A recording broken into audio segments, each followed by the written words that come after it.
Requesting connection. Established. Encrypted. We're live. The show you've been asking for. Advice, technology, and community. Linux first, all others second. This is Ask Noah.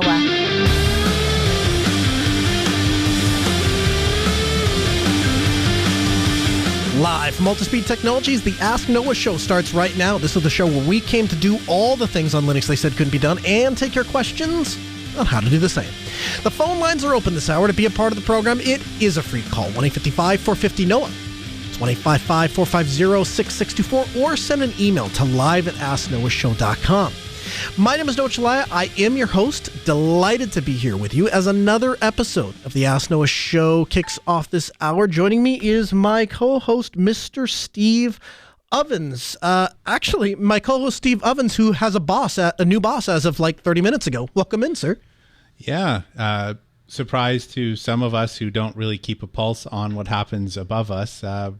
Apparently now we have a new CEO. Matt Hicks has moved up from, he used to be a developer and then he moved up that chain. And so he is now the chief, he is the CEO and president of Red Hat now as of just a little while ago. The announcement went out.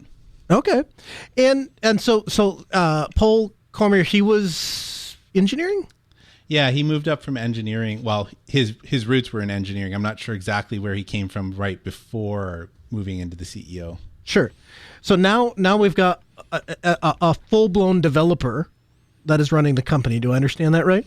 Yeah, he actually came to Red Hat, I believe, in 2006, and he was working on like Perl and Java stuff when he came over. So he lived in the development sphere and now has moved up to the CEO. So my gut tells me I like this because it's a guy who's been at Red Hat for a long time. It's a guy who has software development at his core. And I somewhat believe that you didn't work at Red Hat in 2006 unless you ate the dog food of open source. Can't know that, obviously, but if I was a betting man, if I was to speculate,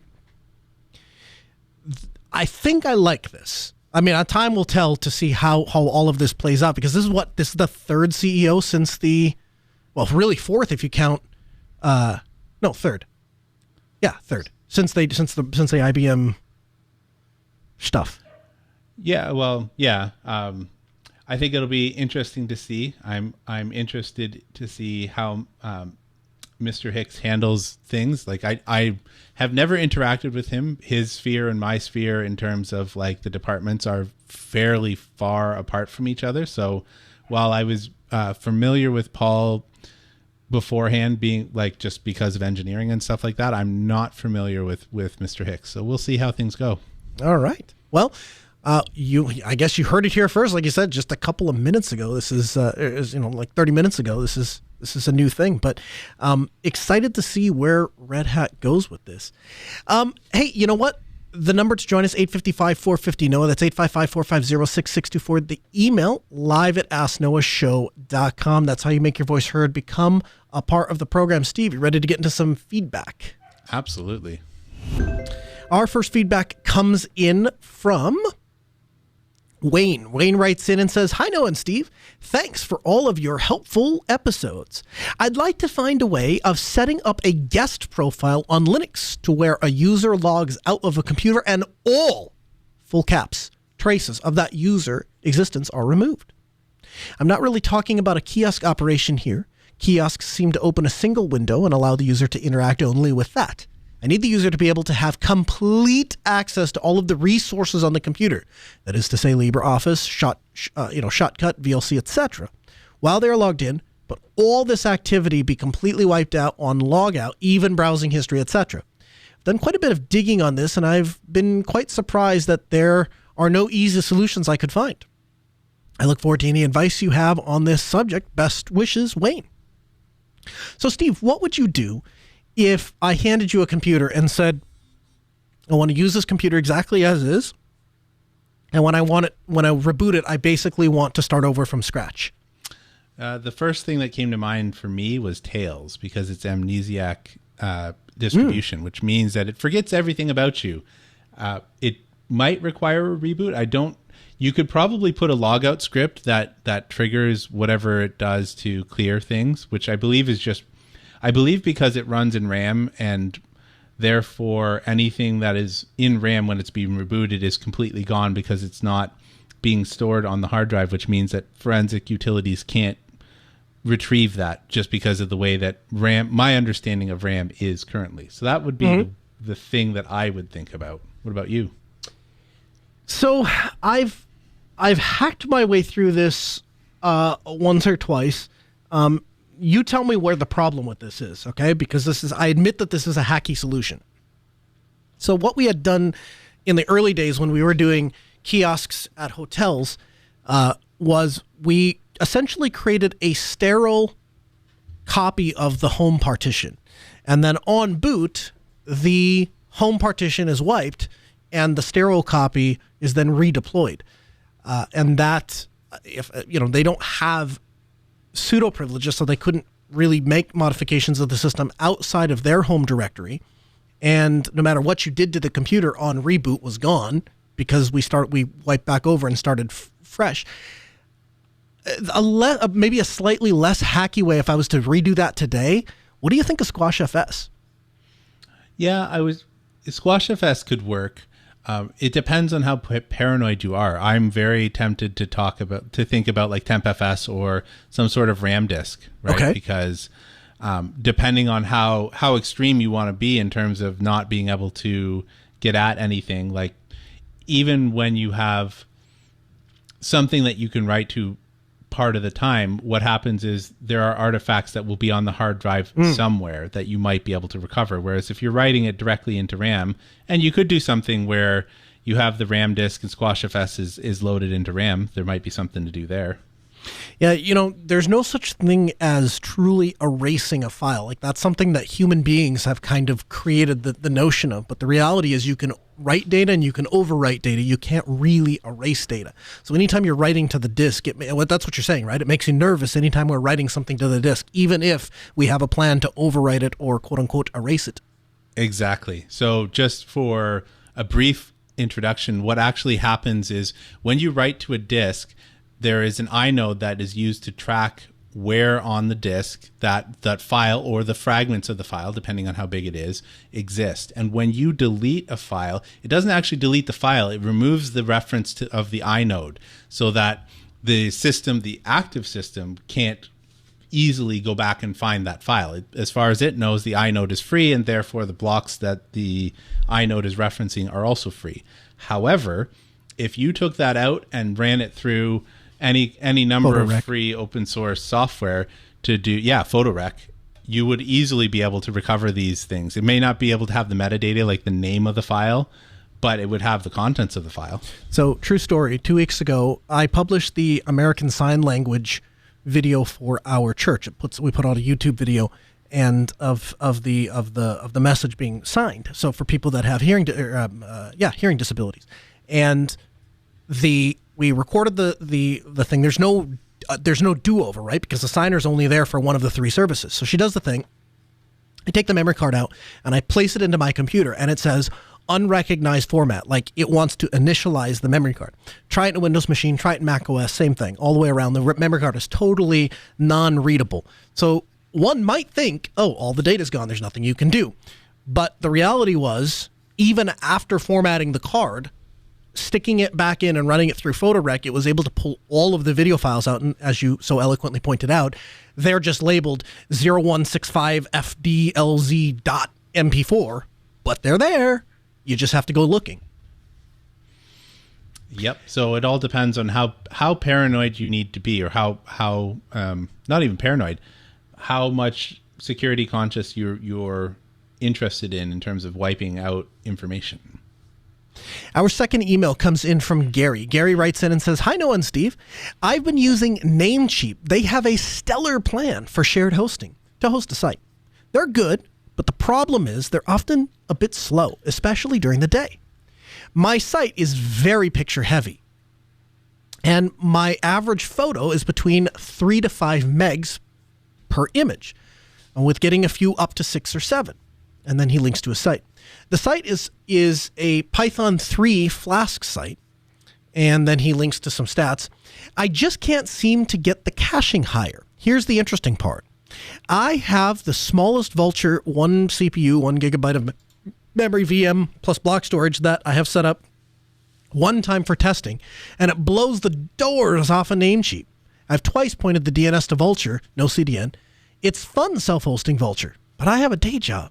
An example, I just went to the site and clicked on 2 random pictures. One was 5 meg and it took 12 seconds to load, and a 992 kilobyte file in 6 seconds.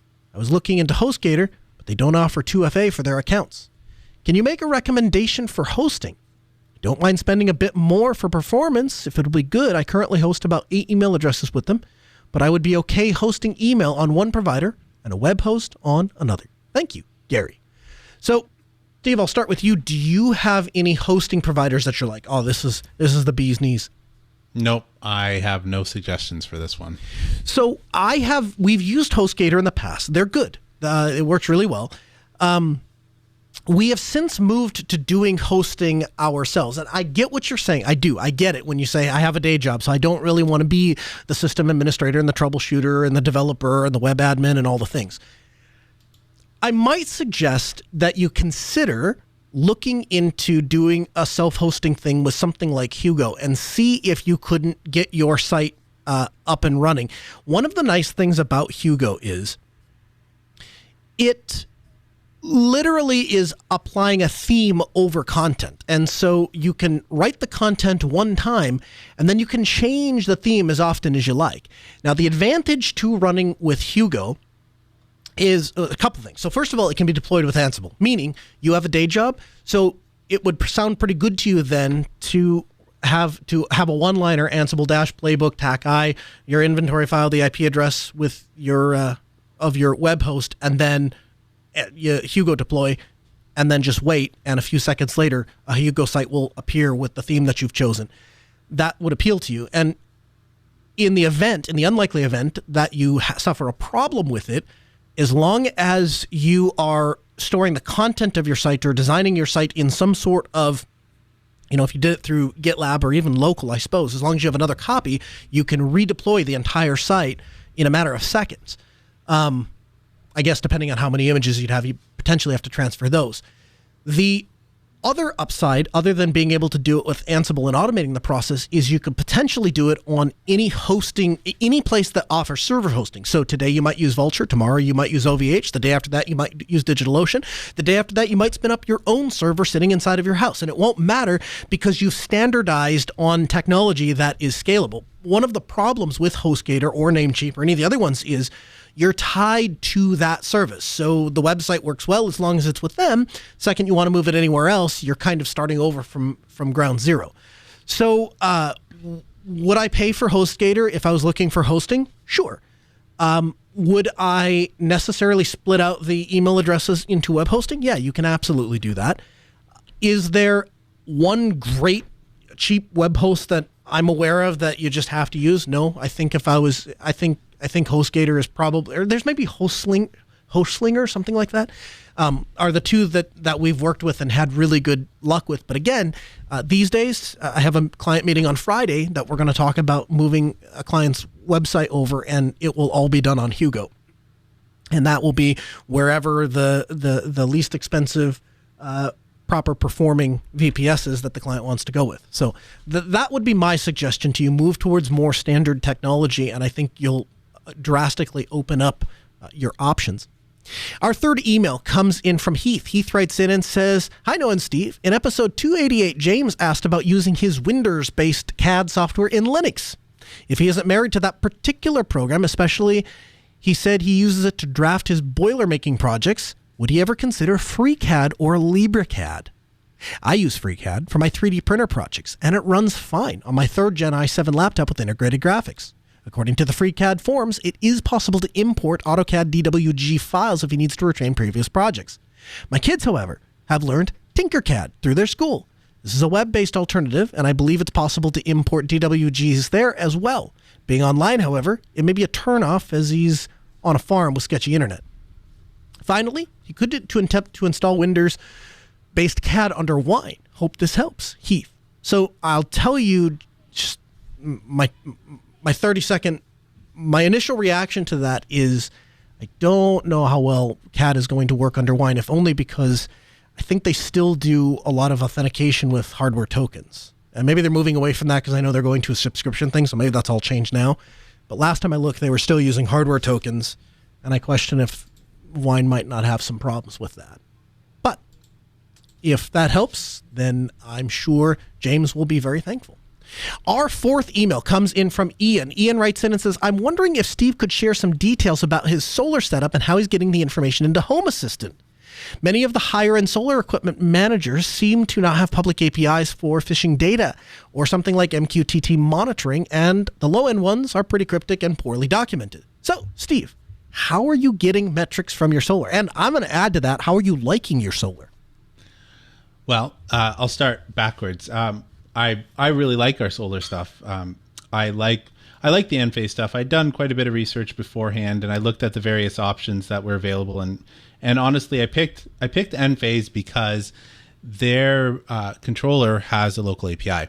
So the caveat here to the controller is that you have to from the command line go and get a JWT token, which is just a token that expires every 6 months.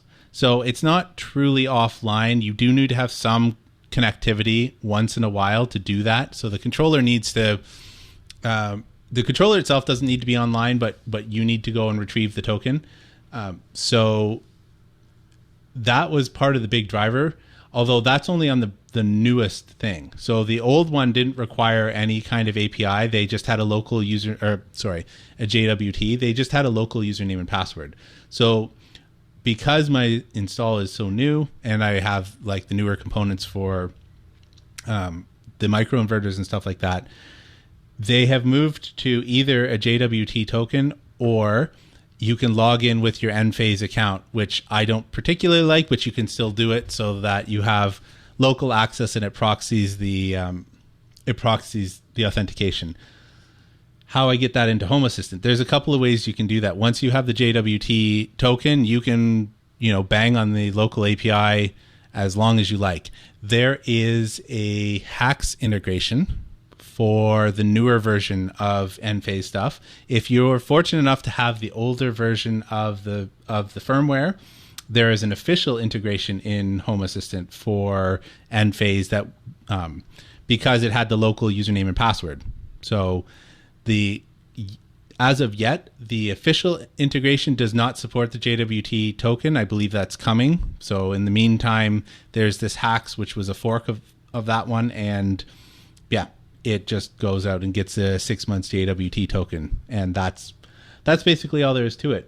If you wanted to, they have both the cloud API that is accessible to you. And like I said, you can also hit the local API and it is documented on their website. So even if you didn't want to use the hacks or anything like that and you just wanted to curl against it or whatever, those options are available. Enphase. We'll have a link for you in the show notes. You'll find those at podcast.asknoahshow.com. From the Linux Newswire newsroom, this is the Week in Review with JT. According to the Phoronix benchmark suite, Linux performs better than Windows 11 on the latest Intel i9 systems. Enrique Trump, the CTO of VRMata, has announced that Ultimate XR will be a free and open source framework for creating enterprise-grade immersive training scenarios, collaborative environments, and interactive gaming experiences. EMQ, a leading provider of open source IoT data infrastructure, officially announced the latest release of its IoT platform and MQTT broker, EMQX 5.0. Calibre has announced a new major version of its popular ebook management software, Calibre 6.0. The Budgie desktop team has released version 10.6.2. Linux Mint 21 Beta is now available for download. Debian Linux 11.4 Bullseye has been released with 79 security fixes and 81 bug fixes.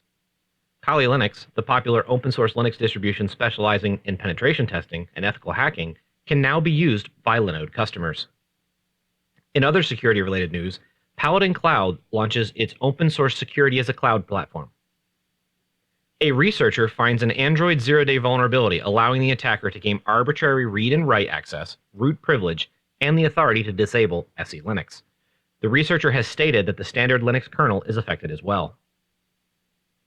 And recently, a new and completely undetected Linux threat, referred to as Orbit, has been discovered by cybersecurity researchers at Intezer. After BPFDOR, Symbiote, and syslog-k, Orbit is now known to be the fourth Linux malware to emerge within the last 3 months.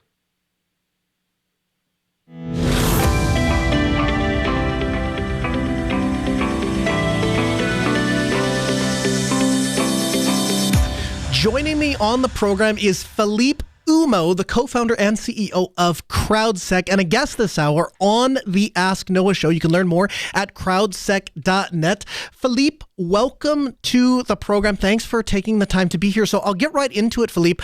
What is CrowdSec? How does it work? And frankly, why did you start CrowdSec? Yeah, well, that's a lot to unpack.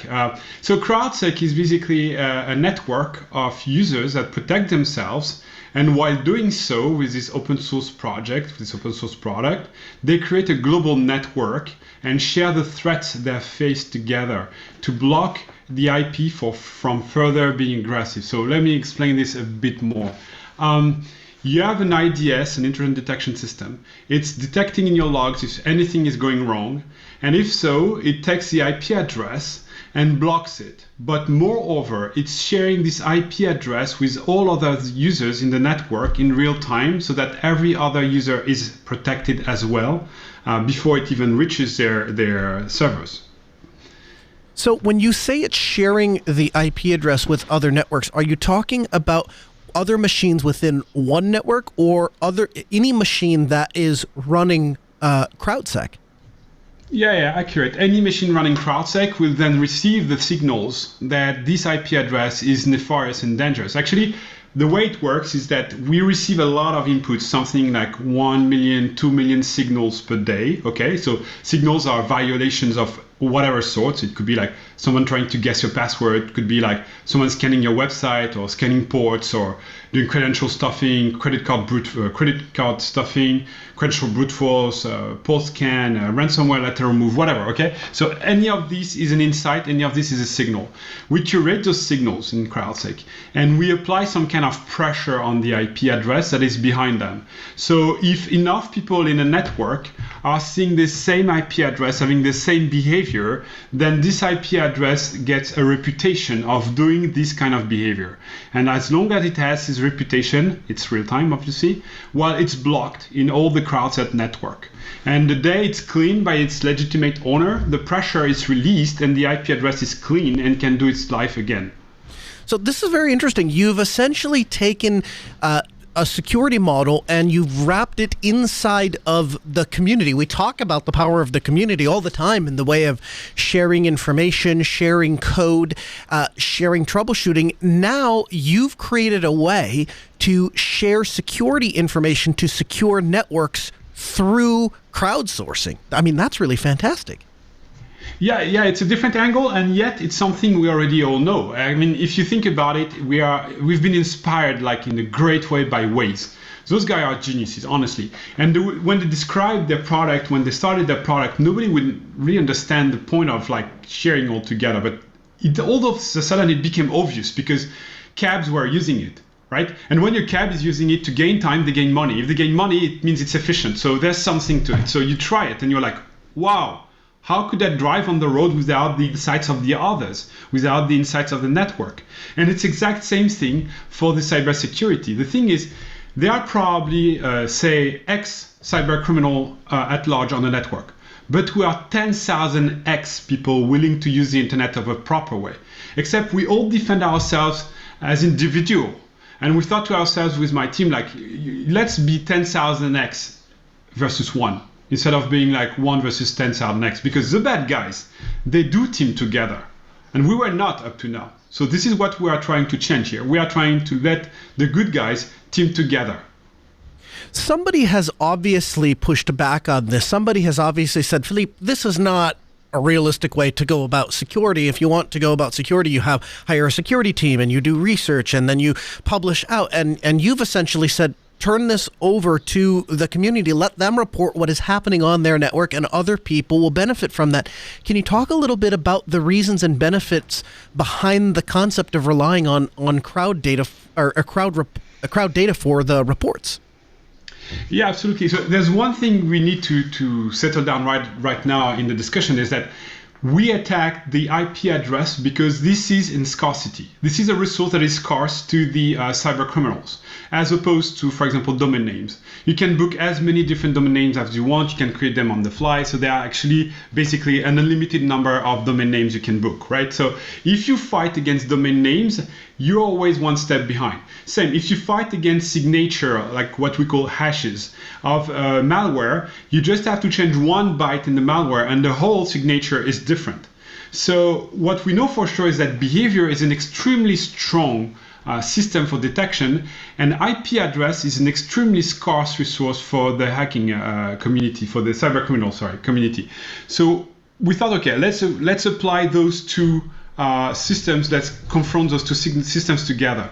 And while we are at it, let's block the IP address that are aggressive based on their behavior. And yes, some people will push back saying, okay, you know what, there are so many IPs. Well, first of all, there are not just so many IPs. Exactly, there are 3.2 billion IPv4 addresses that are available over the internet. And IPv6 is not a solution either. I can go to extend in this, but it's not a real solution either. So if we stick to this 3.2, some of them are used by several people. Some of them are used, for example, by BVPN. And there will have people telling you, you know what, if they use VPN, haha, you lost. Well, no, because it's a real-time pressure system. So as soon as it starts using one IP address, we can blacklist it. And as soon as it's cleaned again, we will remove it.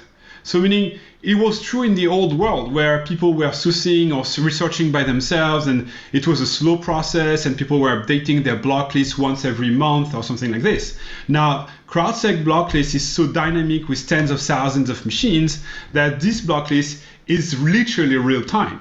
There are newcomers in the IP block list and people exiting the IP block list every other minute. And that's the force of it, because, okay, they use a new IP, we block a new IP. They drop this IP, we drop this IP. No problem. Let's fight. What is the process for getting an IP clean? Let's say I dial up to my VPN and I'm not a malicious user, but the person who was logged on to my VPN service previously maybe was. What does that process look like? How long does that process take? So it's quite quick actually. What happened is we use an algorithm, and it's actually essentially it's a large part of our investment. This specific algorithm called the consensus. So the consensus makes it so that every user in the network has a trust rank. We trust them or we don't. For example, we don't trust them before they are part of the network, a member of the network for 6 months at least. Before that, they are in quarantine. We don't listen to them even. Then after, if we have enough reports from enough different entities, and I use the term entity here rather than user because it's not based on the IP address you have. I mean, we don't want people coming into the consensus having 3,000 or 30,000 IP addresses and bullying the decision. So Microsoft is one entity. Because it has one AS that is named Microsoft. So if any IP comes from Microsoft, we count one vote. You are one entity. I am one entity. Maybe your VPN provider is one entity, and so on and so forth. And as long as we have enough votes, enough pressure put on the IP address in real time, then this IP address is included in the block list. Now, the contrary is true as well. When the previous user delogged from this IP address and released it, it stopped using it for nefarious purposes. And then the IP address is automatically cleaned from the database because, the pressure has been released. It's not doing any further shenanigans. So we consider it now clean and it should not be part of the block list anymore. For those that don't know, Philippe, can you explain what an IDS is, what an IPS is, what the difference between them are, and how CrowdSec plays into either of those? Yeah, sure. So I'm not even sure this is the proper lingo we're using here because, we were told that these are words from the 80s or the 90s. I don't care much. An IDS is an intrusion detection system. So basically it reads source of information. Here for us, it's logs, right? And they detect things in the logs or in the source of information to detect whether a malicious activity is taking place and someone is aggressing you, right? So this is the IDS. The IPS is an intrusion prevention system. What it does is, based on this detection, it's blocking or actually remedying the IP address threat. So basically, when the IDS is detecting something like, say, a credential brute force into your logs, someone trying to get access to your, say, your FTP server, right? Well, the IPS will send, let's say, a multi-factor authentication, or just drop the IP address in the block list of the firewall, or in the load balancer, or wherever it makes sense for you to act. If you're on a web layer, the IPS can send a 403, or can send a CAPTCHA, for example. So those are two different components, and we wanted them to be separated because we want our users to be able to be as flexible as they want. If they have very lightweight setup, like for, I don't know, an ingress controller on a Kubernetes infrastructure, for example, they want to be super light and they want to just use a block list and maybe detect logs in a very simplistic way. Now, if you're working at GoDaddy or a major MSP of some sort in the world, you concatenate logs from hundreds of thousands of machines and you want them to be all put in the same place, but maybe you want to insert with the IPS in different places. Maybe you want to protect your cPanel. Maybe you want to protect your mail server. Maybe you want to protect your WordPress website. So these are different IPS components. One agent, one IDS, and different IPS that reply in the way that is the most suitable to your infrastructure. So let's talk a little bit about your product specifically, CrowdSec. I understand that there are at least two components. There's the CrowdSec agent and the CrowdSec console. What are those components and what do they do? Yeah, so there's the IDS, we talked about it, the agent. There's the IPS, we just talked about it as well. All of those are free and open source. And there's a console on top of that, which is a SaaS service. So most of it is free. And there's a premium access if you want to store more data, more data point and larger history and stuff like that, more signals, let's say. But basically what the console does, it's concatenating all it sees on your network and bring it all the violations and bringing it into a console, a visual console. And it tells you, okay, this machine XYZ dash alpaca was aggressed by this IP address 10,000 times today on a VoIP protocol. Okay, so you can dig into those logs, dig into it visually, and have a better monitoring over what's happening on all your exposed surface. You know, this is really important for the SecOps people to see what's happening on their whole surface. And also, this console provides a second thing that is very interesting, is a Cti component. So the Cti is cyber threat intelligence. The Cti does the following. If you type in an IP address, it will give you what we call the Pokemon card. Don't tell this to Nintendo, they will be upset, but they will give you the card of this IP address. And they will tell you, we know this IP address for like 24 hours. It's been very active in VoIP brute forcing, and it is in the block list of the community. And obviously what you see in this Cti can also be queried directly through the API component. So if you want to interface those information into your CM or into any existing Cti you have, no problem, we provide that as well. Are you aware of any problems with existing IPS or IDS systems, and does CrowdSec do anything to resolve those problems? Well, yeah, well, some of them, like default component in Debian and a lot of other or close to default components in a lot of Linux distros are, first of all, only Linux and maybe not compatible, cross-compatible with BSD and Windows and stuff like that. So CrowdSec does this in this way that it's compatible with every environment. It's written in Go. It's also, compared to others, extremely lightweight. It consumes a fraction of a core and a few 100 megs of RAM, like really at maximum for a normal infrastructure. One day we had one guy coming saying, you know what, your product is consuming 16 gig of RAM and close to one core on my machine. Like, okay, well, that's a lot. What are you parsing? Well, 20 million lines of log per day. Oh my goodness. Well, 20 million guy. I mean, honestly, for one core, I wouldn't complain, honestly. Well, whatever. So there is this. It's 60 times faster, for example, than fail to ban. It can have also different type of scenarios which are more convoluted. Like say, not everything is aggression. Like if you want to have something that is a bit subtle, we can use the example of scalping. Scalping is one of the plague of e-commerce. So one of these plague is someone sees PlayStation 5 on a web page at Walmart, and it instantly buys it with a script and resell it on eBay for a profit, right? So it's organized shortage, and the guys are making $100 as a man in the middle, right? So per se, it's not directly an aggression, but it's still a nefarious behavior as perceived by the user of Walmart, by Walmart itself, by Sony, and so on. So you want to block this, right? And this is a subtle, delicate behavior, because what we see is that those buyers are not going through the classical ways of an e-commerce, of a retail website. They don't browse pages before entering the PlayStation 5 pages and then adding it to the cart. They directly call the JavaScript and put it in the cart and check out instantly, which is a weird behavior for a normal user. So we can block it and we can prevent it from happening. So what I'm saying here is like this IDS component is more flexible and available for more environments than any other IPS to my knowledge. So you're essentially targeting behavior as opposed to targeting technical specifications. That's a really interesting way to look at that. Hey, let me ask you this. So you offer 3 tiers, the first being the community tier. Help me understand where the value is in the professional tier and enterprise tier. What are people paying for and what are they getting for that money? Yeah, sure. So the free tier allows you to have 7 days of retention of your signal in the console, right? So after 7 days, we have a short memory and we don't store any more information for you for free. And it's this or a certain number of signals. In my memory, it's 20,000, but I have to double check that, right?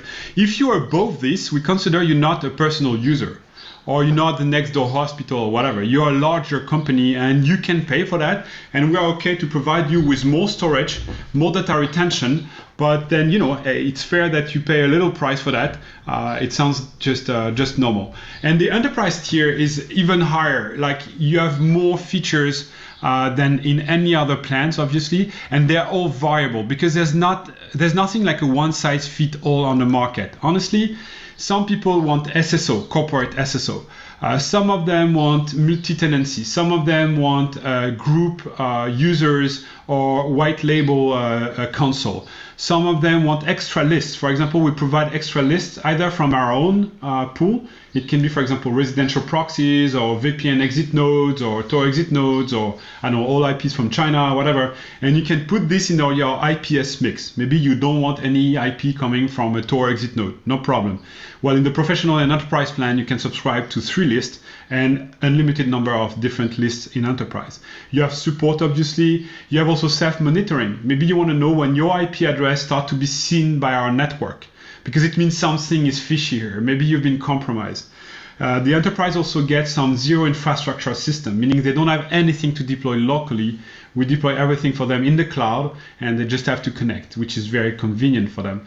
We also have features like background noise filtering, which is pretty simple, but nevertheless, it's interesting for a lot of companies to be able to remove, what is just the background activity of the internet, what we can call the background radiation of internet, as opposed to targeted attacks toward you and only you. Professional and enterprise also get some sort of sense of verticality. Meaning if an IP address is aggressive only toward automotive industry, toward media, or toward energy, well, we'll tell them this IP address stands out as being very aggressive toward your vertical, so toward you specifically, and not toward the rest of the internet. These are the main differences we see in between all those plans. Being based in Europe, you have to deal with GPDR requirements. Talk to me a little bit about how you deal with GPDR compliance. Yeah, well, it's a very interesting and very important point in Europe. I think for this, we are pretty much advanced in terms of the protection of the privacy of users. It's something that is less stinging in the US. It's very, very, very crucial for Europeans. So basically what it says, if I have to summarize it, is store the minimum information for the minimum amount of time. This is what it states, basically, GDPR. So if you're storing for an extra amount of time something that doesn't make sense, well, you can be condemned for that. So basically, we consider that this IP, if it's ever this data, if they are ever lost, well, the user will never be able to protect themselves, and they will barely know about it. So you were not supposed to store that many information in the first place, and you are the one guilty here. So what we do is we store the very minimum amount of data you can think about, like basically the IP that aggressed you, the timestamp where it was aggressive toward you, and the behavior it tried to trigger in your place. That's pretty much it. And we never, ever, ever export any log outside of your premises. because first of all, it would be costly to treat them, export them, and so on. We prefer you to treat them locally, right? And second, it's a good way for us to respect GDPR by not exporting anything sensitive. So I've installed CrowdSec, I have it up and running, I can detect threats, but what do I do if I want to act on them? How do I make that happen? Well, the IDS detects it and the IPS blocks it. So basically, you really have to install both, or except in very specific setup where you just want to detect. But most of our customers want to use it in detection and prevention. So you install it, you see whatever is happening. Now you install a second component, which is called the bouncer, or AKA the IPS, and you pick the one that is right for you. So maybe you are a retailer, say, okay? A retailer never ever wants to block an IP address. It's super stress for him because he always thinks that, oh my God, if I block an IP, it has to be the one that will make this 1 million magic card that I was waiting for the whole year. So obviously it's not going to happen like this, but this is a fantasy and you don't want to fight against fantasies ever. So what happened is you use a bouncer that is proper for you. You use a bouncer that will be like very soft and just send a captcha. That way you're not at risk of blocking a legitimate user. If you are, say, SMTP system running a lot of mail servers, you don't care about banning half of the internet if you want to. It's something you've been doing for the better part of the last 20 years, so it's absolutely no stress to you, right? So this is why the IPS component, we have like 20 different of them. You can use whichever you want in whatever context. You can use a PHP one if you want to use it in WordPress. You can use one from Magento if you want to only block IP addresses that are doing credit card stuffing in the tunnel, in the payment tunnel, for example. So we want to give the user the opportunity to really have the answer what they want in the way they want. What about best practice? So I run an IT consulting company, and so we're a managed service provider, have a number of different clients. Let's say we wanted to take part in CrowdSec. Is best practice to have one central CrowdSec instance and then have the bouncers and the agents on a bunch of different machines, or is it really better to have separate instances for each organization?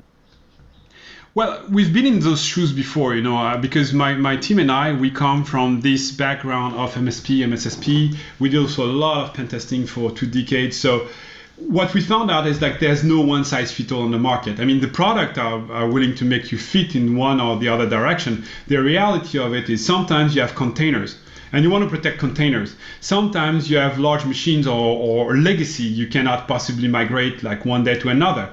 And these are all legitimate use case. And then you would answer in different ways to those different use cases. So what I would advise users to do is like, don't worry much.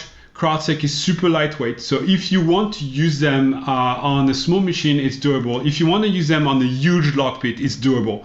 Just make what makes sense for you. Just use it in the context that is the most suitable and the most comfortable for you. We made it in such a way that it can be one agent on a huge lockpit and it would work, or several very lightweight agents on several different places and it will work as well. You can block in one place or in many places. It's really the setup can be 1 to 1, 1 to n, n to 1, or n to n. And there's no really preferred way of doing so. If you have a legacy structure with like a lot of servers that are usually you concentrate your logs in one lockpit, then you put one agent, and maybe at the border, very high or rather very low in the OSI model, like at layer 3, around the firewall or the load balancer, you would toss the IP away if it's dangerous. Now, I think that it can have a drawback, and eventually you may want to use rather a captcha, for example, at a higher level if you're a retailer. So it's really about how you feel about it and how you want to organize your defense. Talk a little bit about replay mode. This was really fascinating to me as I was looking over what your product is capable of. What is replay mode and how does it work, and how does that help you identify or simulate security threats?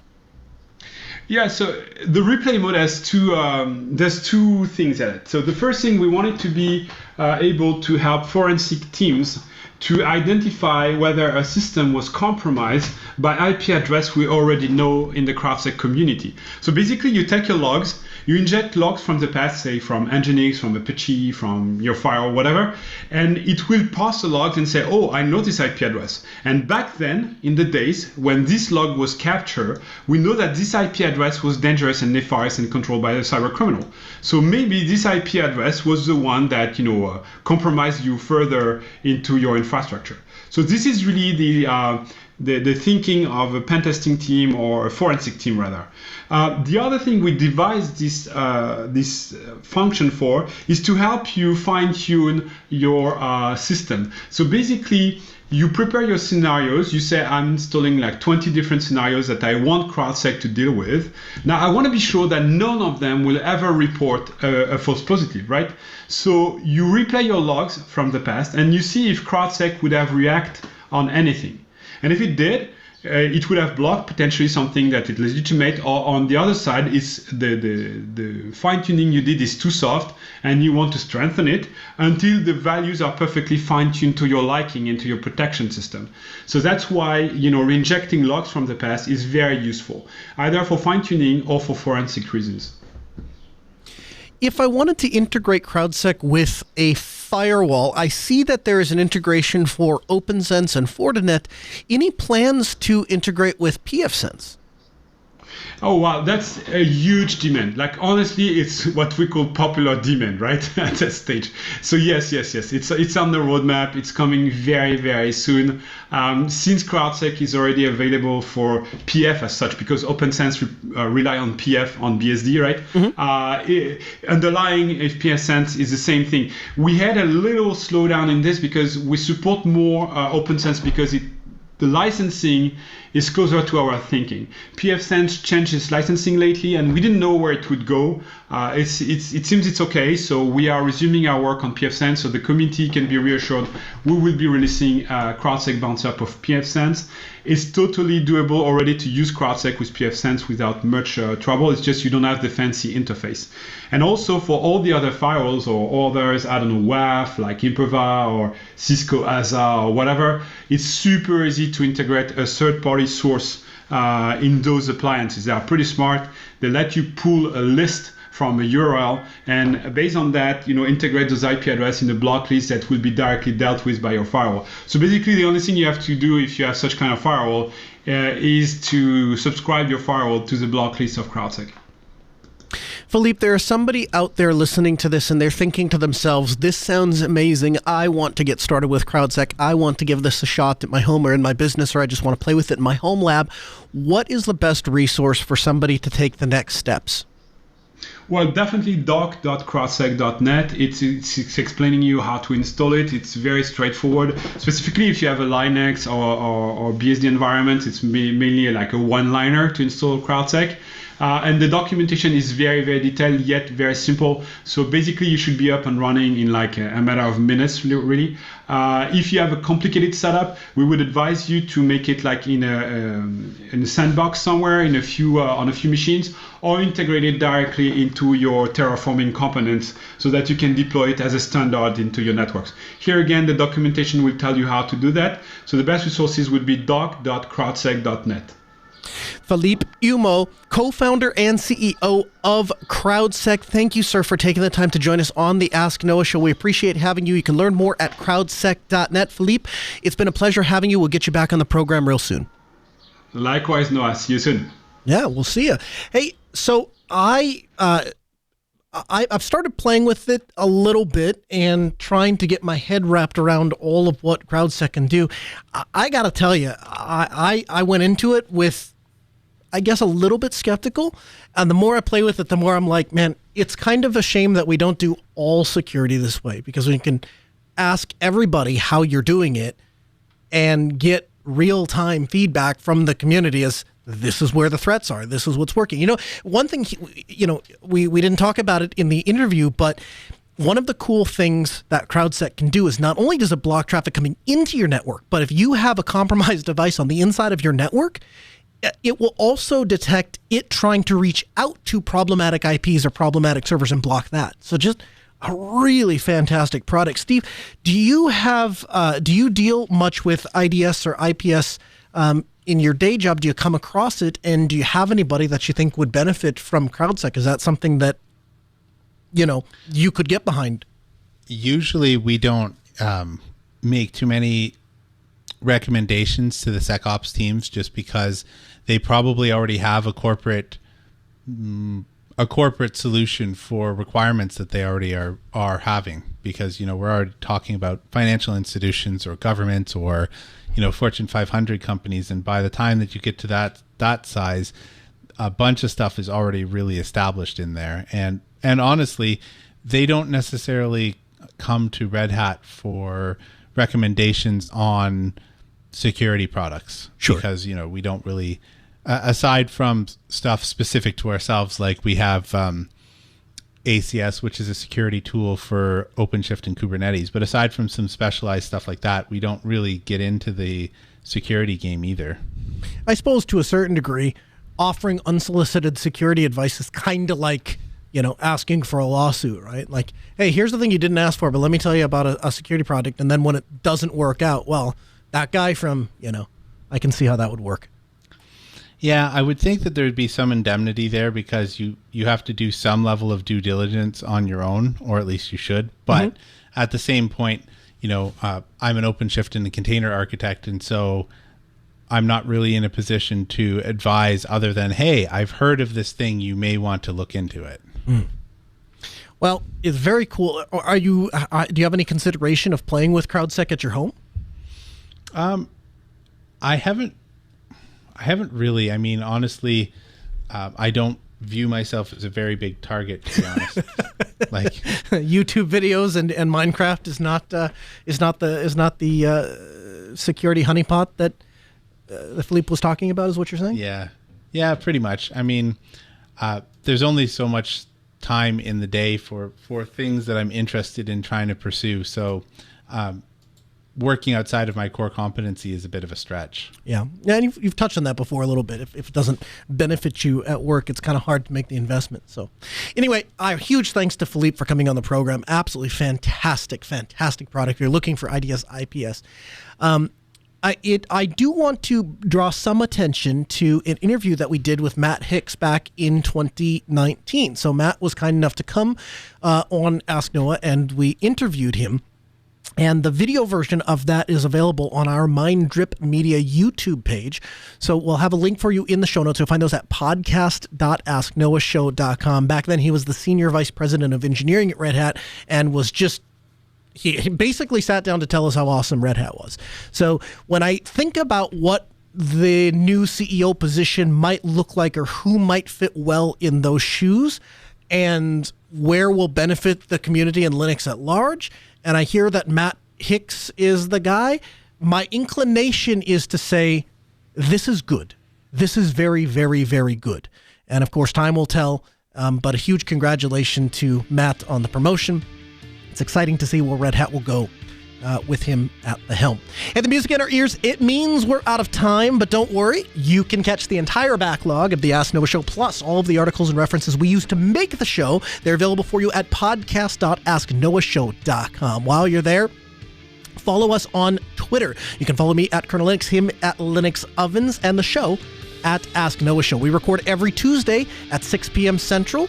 That's live at asknoahshow.com. You can join the program, ask your questions, or send email to live@asknoahshow.com. We'll be back next Tuesday at 6 p.m.